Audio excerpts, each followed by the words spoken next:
वैद्यनाथ बँकेच्या निवडणुकीच्या मतमोजणीला सुरुवात. पंकजा मुंडे आणि धनंजय मुंडेंची प्रतिष्ठा पणाला. 2 दिवसांपूर्वी पार पडली बँकेची मतदान प्रक्रिया. राज्यात 15,000 पोलिसांची भरती होणार. मंत्रिमंडळाच्या बैठकीमध्ये मोठा निर्णय. मुख्यमंत्री देवेंद्र फडणवीसांचा मोठा निर्णय. वसई विरारमध्ये बहुजन आघाडीला खिंडार. माजी नगरसेवक महेश पाटील यांचा भाजपमध्ये पक्षप्रवेश. महेश पाटील यांच्यासह कार्यकर्त्यांचा भारतीय जनता पक्षात प्रवेश. मनसे पदाधिकारी निवडणूक आयुक्तांच्या भेटीला. मनसेच्या शिष्टमंडळानं दिलं पत्र. मुख्य निवडणूक आयुक्त दिनेश वाघमारे यांच्यासोबत केली चर्चा.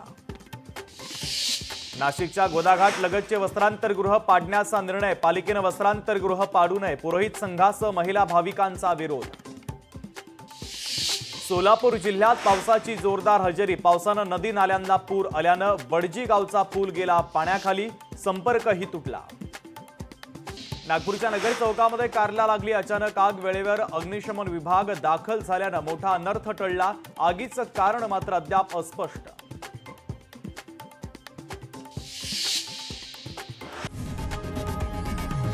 लोकशाही मराठी ऐका, पहा, जागरूक रहा.